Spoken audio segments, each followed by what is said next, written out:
Hey yo, what it did, y'all? Let's get right into it.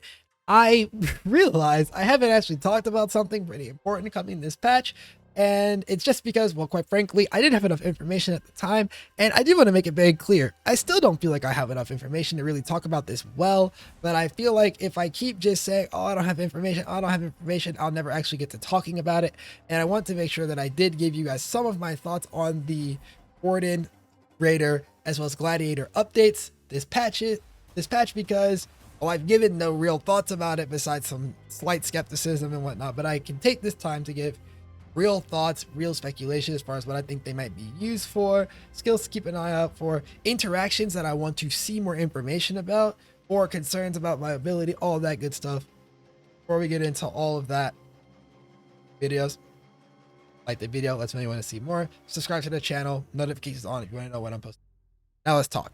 So, gonna start with Warden, because I think Warden is a lot more interesting to me, and it's the one that pains my soul less.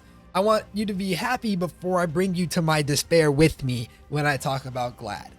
Talking about Warden is very interesting because it feels weird losing an Ascendancy first off. Just not having Raider in the game, or it's just gonna feel wrong to me, even if I think that this update and revamp is well deserved. Goodness gracious, does this Ascendancy need to be adapted? It is just an old design idea, being nothing but pure stats and no real niche in the game anymore after they've stripped it down several times. And so instead, we got an Ascendancy that is only niches. And that's my first take on Warden. I feel like Warden is really specific in what it wants to do, and it either does that thing or you don't play it. Personal take, could be wrong as we test things. Remember, first takes, we haven't actually, nobody's played with the Warden except for the alpha testers so far. So I could be wrong, but this is my initial opinion of it. Now, well, I've had some time to talk to some people, see what other people are thinking about the Ascendancy, etc.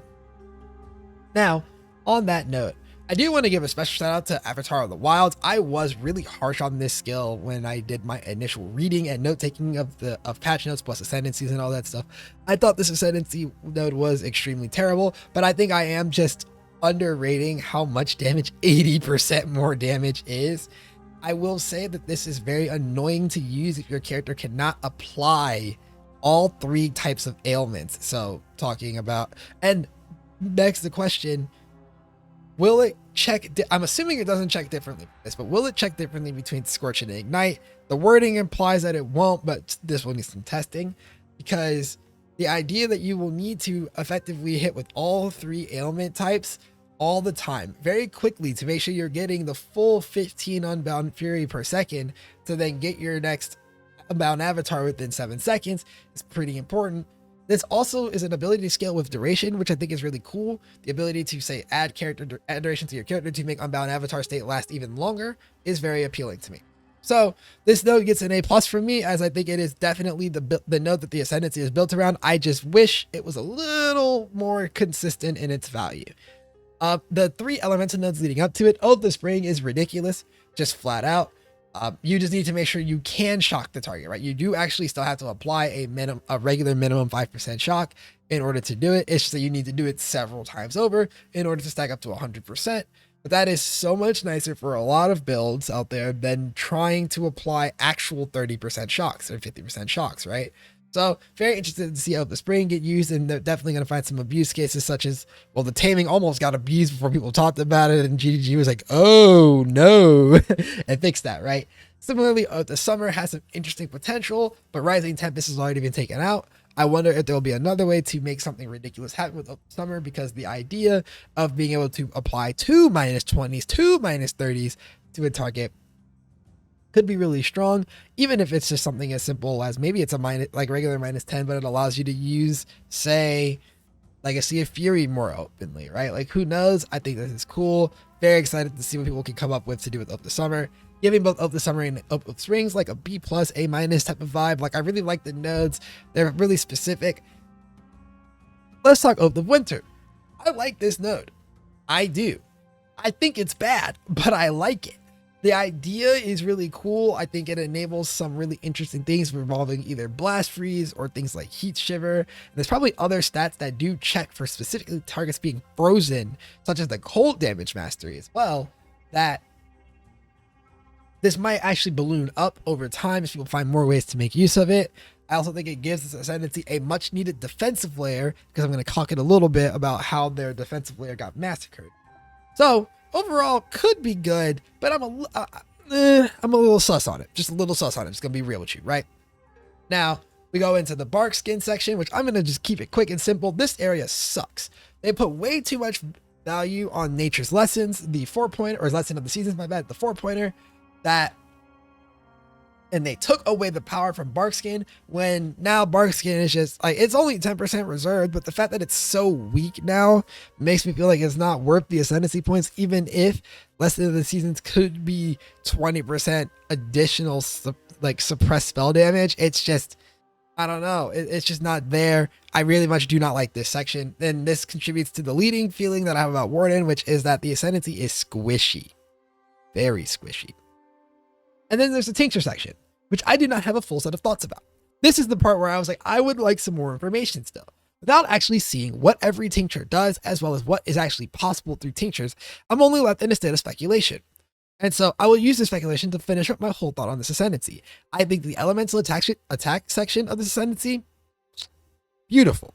I think the bark skin section of this Ascendancy, terrible. And what that means is that it's on at least Enduring Suffusion to be worth taking, because Enduring Suffusion is the best of the tincture notes. And the question becomes, what do tinctures actually allow us to do? Are there any broken things? Do they just have raw stats that are absolutely incredible when you have 100% uptime on them through Enduring Suffusion and good node investment on tree? As well as, are tinctures so strong that I'm going to want a second one from Experienced Herbalist? A part of me thinks probably yes, but we don't know for sure yet, right? We don't have that information. Also, last little thought, fuck you, Seasoned Hunter. Why do you have to exist? I'm glad we can use tinctures on our bows and wands, but like, why does this have to be the way that we do it, man? Anyways, that's my thoughts on Warden. I think this Ascendancy is very strong. I think people were very valid in putting this Ascendancy pretty highly in terms of damage output when we talk about things like Lightning Strike or Frost Blades. I'm very excited to see those characters. I really hope people do figure out how to keep them alive though, because I don't want to see Raider end up in the same bucket that, say, like an Assassin has ended up in the past, where it is an Ascendancy that is all gas and all gas and all glass, right? Like, we need some defense to actually work out, and I'm hoping that people will figure out how to do it. I do think that you might see something like freeze into chill when they unfreeze, to then pair with the the item bend, what you call it, Call of the Void. Pairing it with Call of the Void to then maybe give some mitigation that way. Like, maybe there's something to do that. By the way, if you're not aware of the node I was talking about for freeze into unfreeze, it's called Fingers of Frost. I'll probably have to be an anoint for a lot of these builds given the position of Warden, but it's a way to then turn a freeze into a 30% action speed reduction after they unfreeze, and using that chill effect to then reduce their damage could be a really effective way to provide mitigation on this character, given that you can forcibly freeze the target. All right, that's all my Warden thoughts.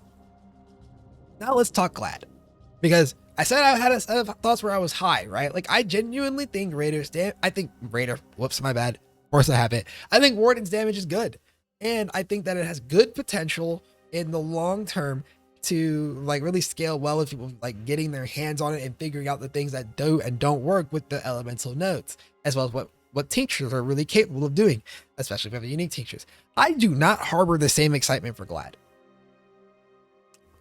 And this definitely is a bit of a personal thing, because I was planning on league starting Bleed Bow Glad this league, because I had been playing it.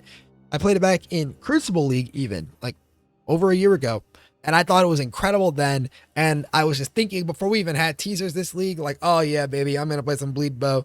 And then we got the Glad announcement and the patch notes, and I looked at Glad and I was like, hell no, we are not playing that anymore. But the change is well warranted, and if nothing else, even if I don't particularly like what I see in here, I can tell that Glad has more of a direction now. Previously, Glad felt like it was an Ascendancy missing half of its Ascendancy. I can no longer say that about Glad. And that's a very clear set of directions, right? We have our 2 bleed nodes still, keeping gratuitous violence, God bless. And Jagged Technique is interesting because it is the only forced aggravation in the game. All of the other sources of aggravate are percentage chance that you only need to stack up. And so it is very interesting that this is just a straight source of aggravate. I expect this to be very useful for slams and other slower hitting builds. Although it is worth noting, the stat aggravate, by the way, if you're not fully aware, is a little awkward because it requires the target to be bleeding first. Then you aggravate the bleed. It is not, or my bad, aggravate in other ways. Jagged Technique is unique because of this interaction. Other sources of aggravate require you to bleed the target first, then hit them again and have it aggravate the bleed. Literally like the word aggravate, irritate. Yeah, you're irritating the bleed. And so naturally through Jagged Technique, all bleeds you apply are already aggravated. Very good for slams and other forms of slow bleed. And even fast bleed is probably going to appreciate this as well. And please remember, we saw the Q in it. We've already seen it in the recently asked questions. No, Crimson Dance does not work with aggravated, unfortunately. The other parts of Glad that they changed, Retaliation is now a little bit more of a subset of what Glad does instead of literally everything, but it is still a very notable, it's a good node, and Retaliation stuff from what we've seen of the gems looks much better than it was before. And I've seen some really viable PLBs of it coming out again, which lines up with what I thought about Retaliation skills originally. Very viable numerically, which means these are probably going to be really good numerically, but it's still a retail skill. You won't catch me dead playing that shit. Technically speaking, you should be alive while playing a retail skill, but you get what I mean. War of Attrition is what feels like the replacement for Challenger charges, just in terms of a way to give generic damage to the whole of the Ascendancy. And this is kind of a meme, but I'll accept it. I do want to know, though, for War of Attrition, if it is a counter on the target or if it is a counter on you based on presence, in the sense that will you gain additional damage for all of the rares and uniques in the area, like just because you've been in the areas for so long, or will each of them need to have been in the area relevant for things like invitations, for example? Little small thoughts, but the note is a solid 2-pointer if you just need some additional damage to your character because you do no damage. Because that's the thing, right? It scales up to support you for doing no damage.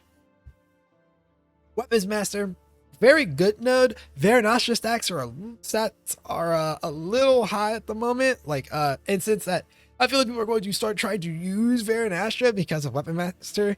This is a very strong node. Also because I think this node will enable some interesting potential sub-archetypes, especially in tandem with some of the bleed nodes that I've seen on the tree for weird non-attack builds on the Ascendancy due to the amount of stats that Weapon Master gives. Keep your eye on the more crit chance for Dagger. More AoE is always nice. And the just straight up percentage more damage against low life enemies while holding an axe. All of these are very nice, very much like this node. Very cool idea, if nothing else. And then there's the block nodes, which this is the section that needed the most help in the previous iteration of Glad, and by God did it get it.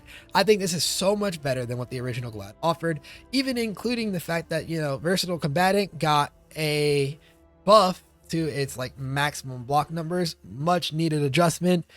Combined with Determined Survivor and more of the skill, I am very happy with the state of block if you're Glad. It is very easy to cap your block whether you are dual wielding or using a shield, and it is very worth noting, by the way, that using a shield with Determined Survivor means that you don't actually need to check the chance to block from your shield at all. It just sets it to 50, which is very, very, very good comparatively to other options. Okay, so what do I think about Glad then overall? Because I gave some overall thoughts for Warden. I think Glad is in a good spot. I genuinely think it's a good Ascendancy. I'm just fucking butthurt because they ruined my build in the process. I do like what they did with the entire Ascendancy. I've done some PMBs for it, including things such as like Perforate Bleed, or that one was actually done on stream before my power cut out in the middle of it for a little bit and messed it all up. Right? We have things like Perforate Bleed, or even like Last Rate of Hemorrhaging. I've been seeing people look at like Shield Crusher, SST bleed. I'm seeing just retail skills go crazy on Glad, even like non-bleed, non-retail setups on Glad for the increased defense that it provides in using damage scaling from elsewhere. Seen some caster setups on Glad with Weapons Master. I'm a big fan of the direction of Glad in the sense that I feel like, again, it just has direction. I don't know if I like the direction or agree with the direction, but it has direction. And that's very important for Ascendancy to actually carry value in the game. Not every Ascendancy needs to do everything. It's actually better if an Ascendancy is really strong in specific area. And so I'm very excited to see what people do with Glad going forward. Again, I would really just look at it lead or the fact that you really want to play with block again, because there are some really cool things you can pull off with block. By the way, block and ward, incredible combo. Thank me later. All right. That said, that's all of my thoughts on these Ascendancies. Again, if you like these type of videos, like the video, subscribe to the channel if you want to see more. Hit the bell to actually know when there is more. A Twitch and a Discord link in the description. Discord to come hang out and just chat with the peoples. Twitch to come hang out and chat with me. Well, I'm in the Discord as well. You get what come hang out with me. I will be streaming all League Start and probably a good bit afterwards as well. Trying to get back into the things. Otherwise, thank you for watching. I'll see you in the next one. Peace.